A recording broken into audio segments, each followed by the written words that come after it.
didn't know anything really about prostate cancer before I was diagnosed. I thought it was an old man's disease. I thought most men would die with it, not of it. I thought it, you know, was, my dad didn't have it, so I didn't really think that I was going to get it. My brothers didn't have it, so I figured maybe, you know, it's something somebody else gets. I don't think I knew anything, quite really. I think normally before you get diagnosed, most guys, I don't think they have a clue. My knowledge base was pretty slim. It probably was at the point where I knew I had a prostate gland and I knew that people got cancer there. But as far as anything else about it, I really didn't have a lot of knowledge. I wish I knew, first of all, what the prostate was, because I knew I had a prostate, but I wasn't really too sure. What does this organ in my body do? So I wasn't too sure about that. I was also told by friends that, oh, you're going to be incontinent, you'll have erectile dysfunction, you're going to have all of this. So in other words, there was somewhat of the fear-mongering. So I wish I knew a little more about that, or that I had perhaps maybe researched about it, or maybe listened to the media a little more about what prostate cancer is all about. Because then I could sort of go back to my friends and sort of say, no, wait a minute here, that doesn't necessarily happen to everybody with treatment. So what I really wish I would know and had known is the fact that it's a man's disease. I wish that more men would talk about it. I recommend procure.ca. It's a website out of Quebec, very, very good. Of course, the Prostate Cancer Canada website is good. There's some phenomenal websites and chat rooms that people can go to. Do a little bit of Google searching and you'll find them. And people who are going through the experience at every stage will be talking about it. Some of it's pretty grim. It's not all happy news. But you can learn a great deal from those websites, and patients talking to patients, and caregivers are involved, and so on and so forth. You can go and do the research, a lot of the research yourself. So when you go to talk to the doctor, you're much more familiar with what is being discussed, and you have a better idea of what questions to ask. And don't be afraid to ask the questions. That's important. I had 3, 4 friends, acquaintances who'd gone through prostate cancer treatment previously. And they were very willing to talk to me when I called them, and spent quite a bit of time on both the phone and face-to-face talking to them. The second area was through Wellspring. I found a prostate cancer support group in the Oakville, Mississauga area that I find, and still do find, extremely useful to go and dialogue with. And a lot of the information that helped me through the treatment, I learned from the people at the centre and at the support group. And thirdly, I did a fair bit of research in the internet. The one thing I would tell people is, don't spend time looking on the net, because there's so much misinformation on the internet when it comes to prostate cancer, or probably for any other disease. Most of it is written by people who are trying to sell something or the other, so stay far away from it. The information that I received that was helpful came from Wellspring.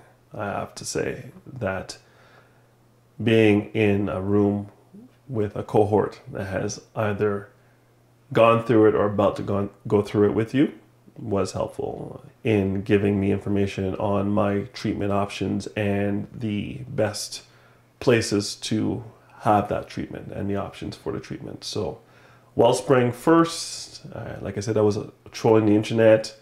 Stick to sites that are reputable. In other words, the Canadian Cancer Society, or our own prostate support site, or there are some good ones in the United States, Johns Hopkins, and some of the better known hospitals. But believe me, there are all kinds of quack sites that will tell you that they can cure prostate cancer. Beware of the internet and the information that's on there. Start with your local support groups, start with your local cancer groups, and then if you still need something, consider the internet. But don't start there, you'll get overwhelmed. It's just a disaster.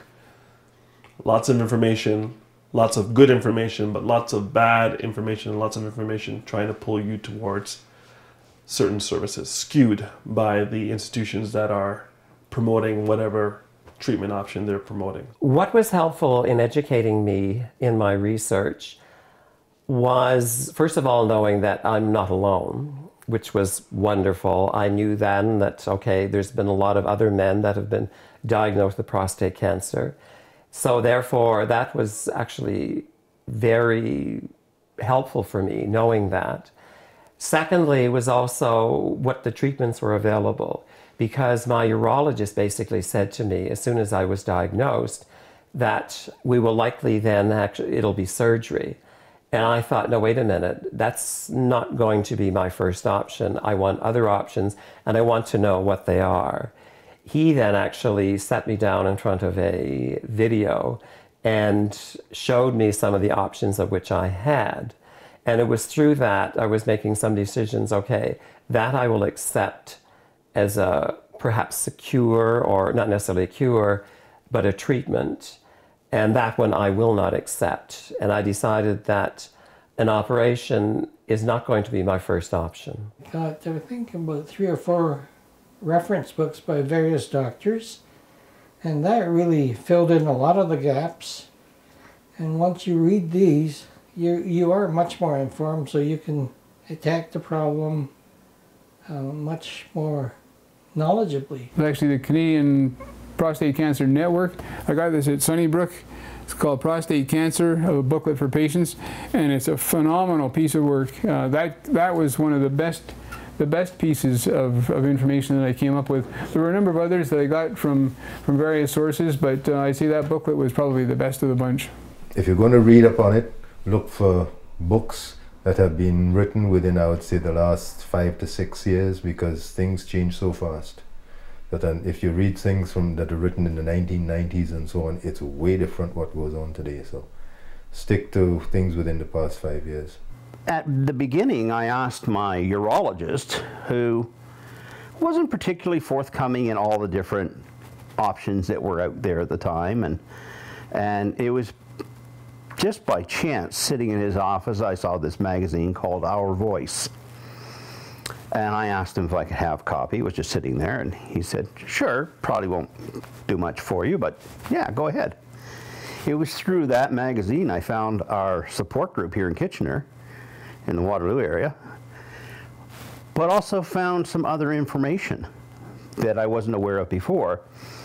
And that triggered me into looking further. But unfortunately for me, I'd already had my surgery and was awaiting radiation treatment when I discovered this. It was after going to Roswell Park in Buffalo for my radiation treatments that I really started to take a serious look. Because frankly, I didn't want other men to have to go through what I was going through. And I wanted to know what I could do to make a change. And in championing that, I felt I could get through this a lot better, because it gave me a purpose.